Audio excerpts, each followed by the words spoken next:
Assalamualaikum warahmatullahi wabarakatuh. Bismillah, alhamdulillah, wassalatu wassalamu ala rasulillah, la hawla wa la quwata illa billah, amma ba'du. Teman-teman mahasiswa yang saya banggakan, pada kesempatan hari ini kita akan membahas kajian kita yang berkaitan dengan cita-cita dan harapan dari seorang murid atau pelajar. Murid atau pelajar ini adalah salah satu komponen yang sangat berpengaruh terhadap proses keberhasilan dari sebuah pendidikan. Karena di dalam komponen pendidikan itu ada guru, murid, tujuan, materi, metode, dan lain-lain. Semuanya harus bersinergi untuk meraih sebuah pendidikan yang unggul. Nah, salah satu yang diperhatikan dalam konsep pendidikan adalah cita-cita dan harapan dari seorang murid, alias bagaimana sih seharusnya sikap dari seorang murid untuk bisa meraih cita-cita dan harapan yang dia impikan. Maka dalam konsep hadis tarbawi ini ada sebuah kajian khusus yang membahas tentang cita-cita dan harapan dari murid. Murid adalah sinonim dari siswa, pelajar. Kalau di dalam perguruan tinggi kita sebut mahasiswa, kalau di pondok pesantren kita sebut sebagai santri. Itu semua adalah memiliki makna yang sama. Nah, kalau kita telisik dari akar katanya murid itu dari akar kata aroda yuridu irodatan, terus menjadi murid. Nah, adalah orang yang menghendaki. Kalau tolib dari orang yang mencari, ya. Jadi seseorang yang secara terus-menerus mencari ilmu pengetahuan, mencari faedah, ya, sebagaimana yang disitirkan dalam sebuah taklim musta'alim itu, ya. Wakun mustafidan kulla yaumin ziyadah minal ilmi wasbah fi bukhuril fawaidi. Jadi seorang murid itu harus setiap harinya harus mendapatkan tambahan ilmu pengetahuan maupun hikmah. Maka dalam sebuah pepatah itu dikatakan moto dari seorang murid itu, bila hari melewati dirinya tiada amal dijerih, tiada ilmu diraih, maka arti hidup itu akan menjadi kosong. Nah, seorang murid harus selalu sibuk dalam proses thalabul ilmi, menambah pemahaman, menambah skill, menambah ilmu pengetahuan untuk mempersiapkan hari esoknya. Karena murid saat ini akan menghadapi problem-problem, akan menghadapi masalah-masalah yang tidak sama pada zaman ini. Untuk itu diperlukan sebuah ilmu pengetahuan yang banyak agar seorang murid itu siap menghadapi dalam segala situasi dan tidak bingung. Nah, salah satu hal yang menjadi pokok inti dari kajian hadis tarbawi adalah pentingnya cita-cita dan harapan dari seorang murid. Nah, cita-cita dan harapan dari seorang murid harus ditanamkan oleh seorang guru sejak dini. Karena dengan memiliki cita-cita yang tinggi, cita-cita yang luhur, seorang murid akan berusaha mewujudkannya dengan bekerja keras, dengan berlatih, dengan belajar secara tekun, dan menghidupkan etos atau semangat kerja. Nah, kalau tidak, bisa jadi seorang murid akan males-malesan, akan tidak memiliki gairah dalam bertolabul ilmi. Sehingga kalau kalian saat ini sebagai seorang mahasiswa, untuk bisa menghidupkan gairah tolabul ilmi yang ada pada dirimu, gelorakanlah semangat belajar, tancapkanlah cita-cita yang tinggi, tancapkanlah sebuah harapan untuk menghadapi hari esok dengan pengetahuan yang kalian bisa dapatkan selama perkuliahan ini. Kalau tidak, ya hasilnya akan standar-standar saja. Nah, kalian harus memiliki cita-cita yang tinggi. Karena kata pepatah Inggris itu mengatakan manusia itu tanpa ambisi itu bagaikan burung tanpa sayap, alias tidak akan mau kemana-mana dan tidak akan pergi kemana-mana. Tetapi kalau manusia, siswa, mahasiswa kok memiliki gairah, memiliki ambisi, memiliki cita-cita yang tinggi, dia akan belajar dengan sungguh-sungguh untuk menggapai harapan dan cita-cita ataupun ambisinya itu. Nah, salah satu pepatah Arab itu mengatakan kun rojulan rijluhu tahtal jibal wa himmatuhu fawqas suraya wal juhal. Jadilah engkau seorang sekalipun kakinya itu di bawah gunung, orang pelosok itu ibaratnya ya. Tidak kemana-mana, tetapi yang harus dihidupkan ya cita-citanya harus ada sebagaimana bintang soraya dan bintang zuhal. Nah, ini semua akan menghidupkan gelora dan semangat thalabul ilmi dari seorang pelajar. Nah, nanti kalau kalian sudah menjadi guru, apalagi di tingkat dasar, maka tancapkanlah ya anak-anak itu untuk bisa bercita-cita dan dibimbing untuk bisa meraih cita-citanya itu dengan cara bagaimana. Nah, itu penting untuk ditanamkan sejak dini kepada anak didik di tingkat dasar. Nah, di antara hadis-hadis yang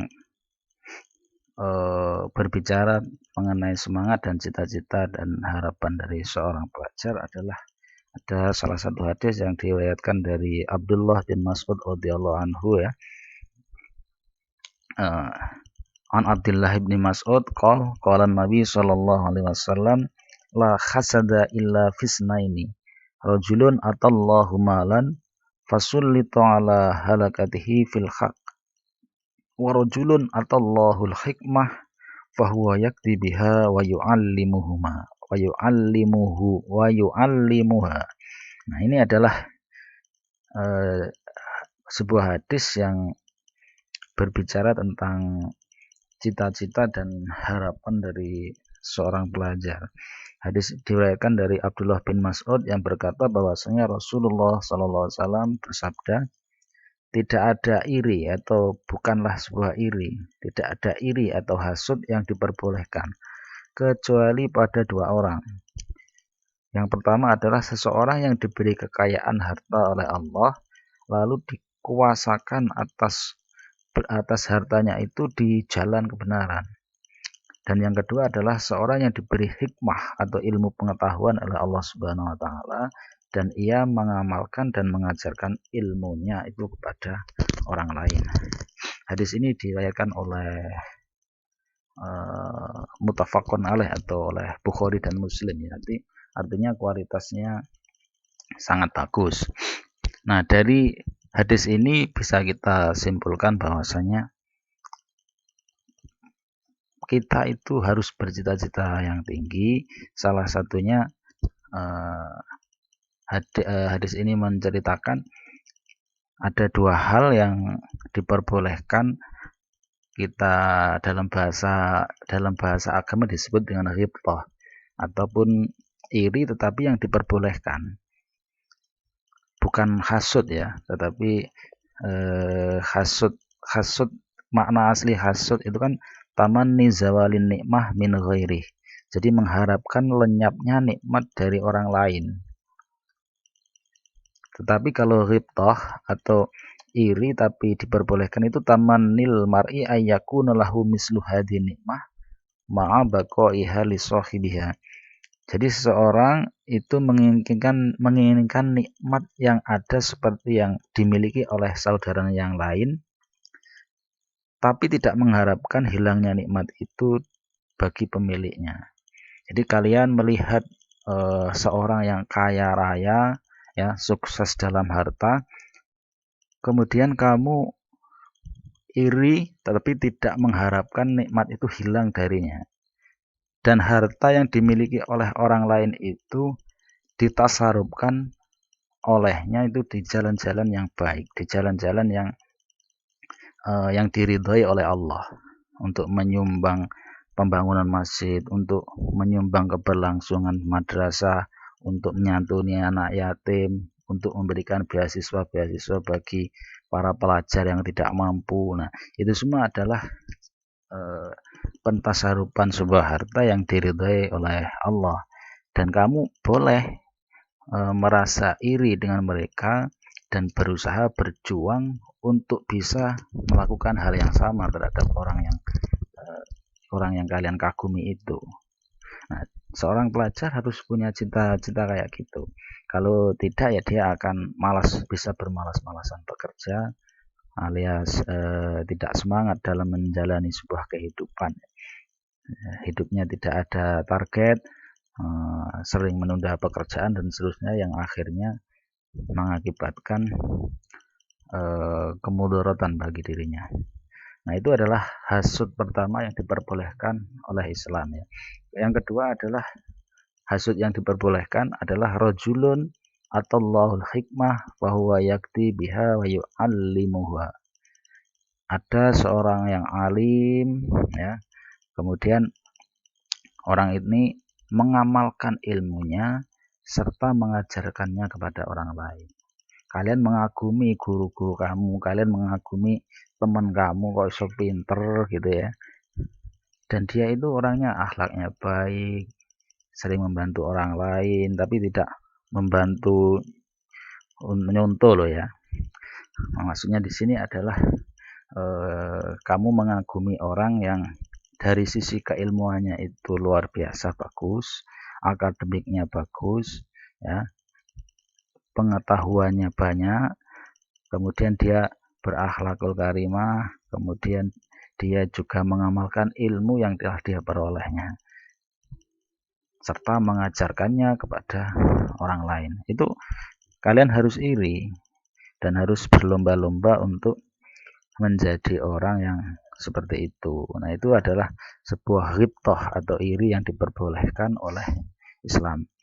Nah, cita-cita selanjutnya yang harus dimiliki oleh seorang mukmin itu harus menjadi mukmin yang berkualitas. Karena dalam sebuah hadis disebutkan al-mu'minul qawiyyu khairun wa ahabba ilallah. Jadi seorang mukmin yang kuat itu lebih baik dan lebih dicintai oleh Allah.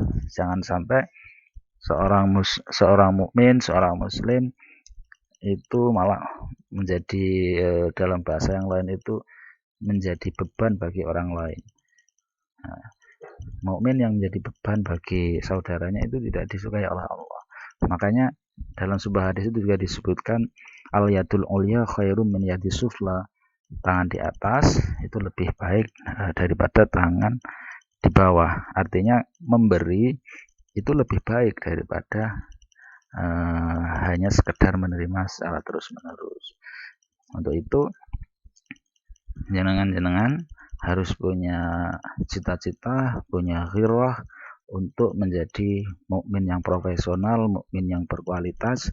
Nah, tentunya untuk menjadi mukmin yang profesional dan berkualitas ini tidak lain dan tidak bukan salah satunya harus dengan ilmu pengetahuan, etos kerja yang tinggi, semangat yang terus menggelora untuk thalabul ilmi dan memperbaiki karakter dan pribadinya untuk menjadi seorang mukmin yang kuat dan berkualitas, mandiri dan seterusnya.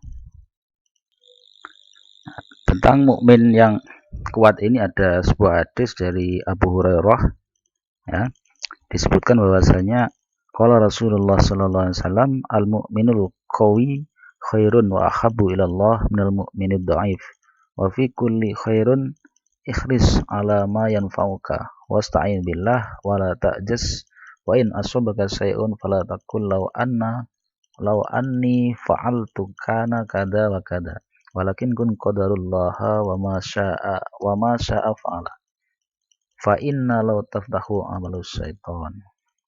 Yang artinya seorang mukmin yang kuat itu lebih baik dan lebih dicintai oleh Allah daripada seorang mukmin yang lemah. Dan pada masing-masing adalah baik. Usahakan sungguh-sungguh mengerjakan sesuatu yang berguna bagi engkau. Mintalah bantuan kepada Allah dan janganlah engkau menjadi lemah. Jika engkau terkena suatu musibah, jangan engkau mengatakan andaikan saya berbuat begini, niscaya akan begini. Akan tetapi katakanlah telah ditakdirkan oleh Allah dan sesuatu yang dikehendaki Allah pasti terjadi. Sesungguhnya kata andai kata adalah pembuka membuka dari perbuatan syaitan.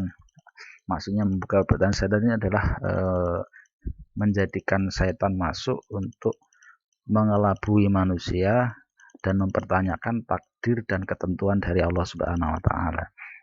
Jadi tugas seorang mukmin yang penting berikhtiar secara maksimal. Setelah usaha secara maksimal, maka hasilnya itu kita bertawakal kepada Allah Subhanahu wa taala. Bukan ketika saya begini pasti begini.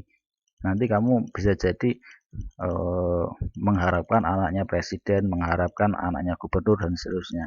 Nah, itu semua adalah sudah ketentuan dari Allah. Tetapi sekarang kita itu sudah dilahirkan ke dunia ini, posisinya seperti apa, maka laksanakanlah kewajiban kita dengan sebaik mungkin.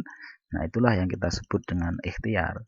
Setelah ikhtiar secara maksimal, kita bertawakal kepada Allah. Itulah yang dianjurkan dalam Islam ya. Nah, pelajaran yang bisa kita petik dari hadis ini adalah yang pertama, bahwa tujuan pendidikan itu adalah membentuk manusia mukmin yang berkualitas baik jasmani maupun rohani. Jadi ada keseimbangan antara kehidupan duniawi dan ukhrawi. Tidak dididik jasmaninya saja atau otaknya saja, tetapi keseluruhan dari yang kita sebut sebagai manusia, yaitu jasad, akal, dan rohaninya. Yang kedua, mukmin yang berkualitas adalah seorang yang mampu bermujahadah alias mengendalikan nafsunya untuk taat dan berbuat manfaat baik untuk dirinya maupun kepada orang lain. Jadi kalau diberikan kelebihan harta, kelebihan tenaga, kita gunakan untuk membantu saudara kita ya. Karena sekaya apapun kita, sebanyak apapun uang kita, yang kita butuhkan sama dengan orang lain. Makan ya mungkin hanya 3 kali, minum juga ukurannya segitu.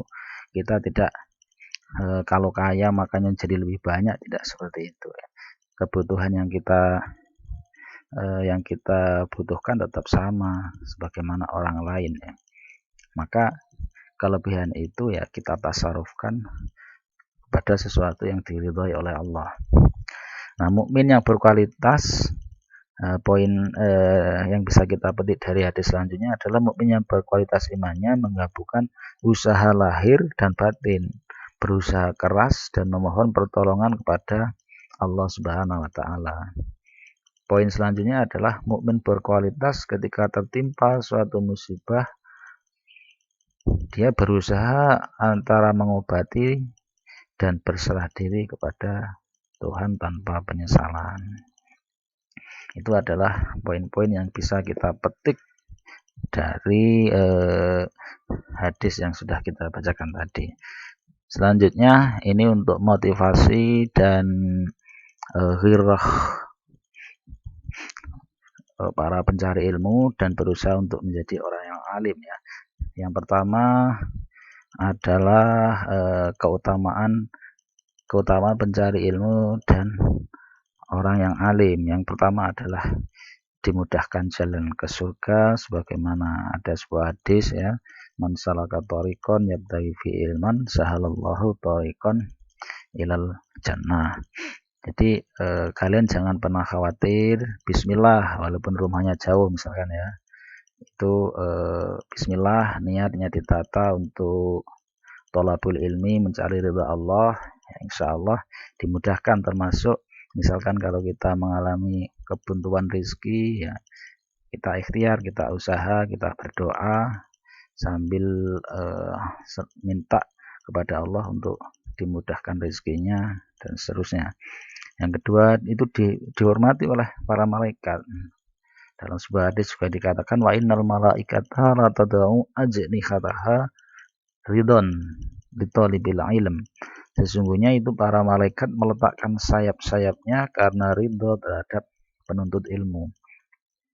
Kemudian keutamaan selanjutnya adalah dimohonkan pengampunan makhluk di langit dan di bumi. Wa innal alim la yastaghfiru lahu man fis samawati man fil ardi hatal khitan fil ma. Dan sesungguhnya orang yang berilmu itu dimohonkan pengampunan baginya oleh makhluk yang ada di langit dan makhluk yang ada di bumi, sampai ikan-ikan yang ada di lautan. Nah, keutamaan selanjutnya seorang alim itu menjadi penerang, sebagai penerang ya. Dalam sebuah taklim itu dikatakan wa fadlul alim alal abid kafadlil qamar ala sairil kawakib. Keutamaan orang yang berilmu terhadap orang yang ahli ibadah itu bagaikan keutamaan bulan purnama ya terhadap sekalian bintang-bintang. Jadi dia menerangi, bisa menerangi. Karena jahil itu adalah kegelapan. Sedangkan ilm itu al-ilm atau ilmu itu adalah sebuah cahaya.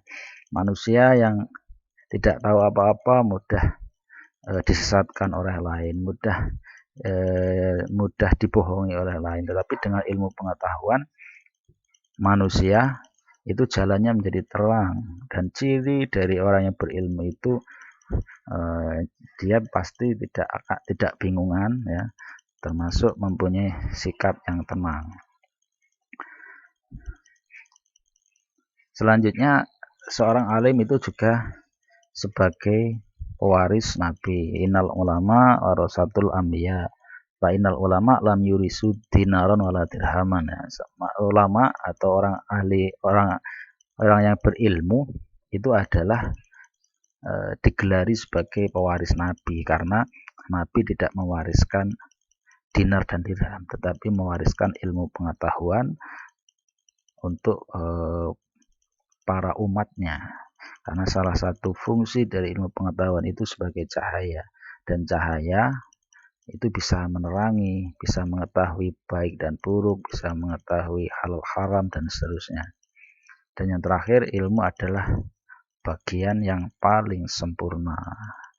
Maka dalam sebuah hadis itu disebutkan bahwasanya faman akhoda bihi akhoda bihaddin wafirin. Barang siapa yang mengambilnya berarti mengambil bagian yang sempurna. Maka pilihlah ilmu pengetahuan. Dalam sebuah cerita Israiliyat itu kan disebutkan ya, Nabi Sulaiman itu pernah ditawari oleh Allah, ditawari oleh 3 hal ya. Nabi Sulaiman ditawari oleh Allah antara harta, tahta, dan ilmu pengetahuan. Khuyira Sulaimana, Sulaiman disuruh memilih 3 hal, antara ilmu, harta, dan tahta. Nabi Sulaiman memilih ilmu pengetahuan. Nah, justru karena Nabi Sulaiman memilih ilmu pengetahuan itu, harta dan tahta dimiliki. Kita tahu bahwa Nabi Sulaiman adalah salah satu nabi yang paling kaya dan memiliki singgasana yang luar biasa. Nah, karena sebab ilmu itulah Nabi Sulaiman mampu meraih ketiga-tiganya. Seandainya harta itu bisa habis, tahta itu tidak selamanya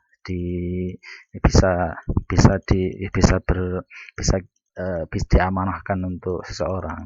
Tapi dengan ilmu pengetahuan semakin diajarkan semakin bertambah. Kalau harta diberikan kan bisa berkurang, tetapi ilmu pengetahuan tidak. Harta bisa dicuri, tapi ilmu pengetahuan itu tidak bisa dicuri karena ilmu ada di dalam dada masing-masing orang yang memiliki.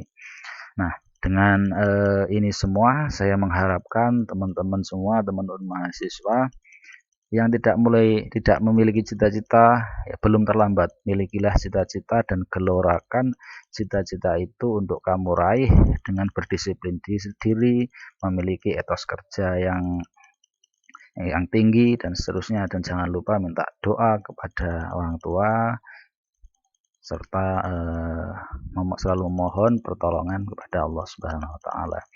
Saya doakan teman-teman semuanya sukses baik di dunia maupun di akhirat ya. Semoga kita semua bahagia di dunia maupun di akhirat ya. Jangan lupa diresum untuk tema ini dan nanti dikumpulkan di pertemuan-pertemuan selanjutnya. Saya akhiri wabillahi taufiq wal hidayah war ridha wal inayah. Assalamualaikum warahmatullahi wabarakatuh.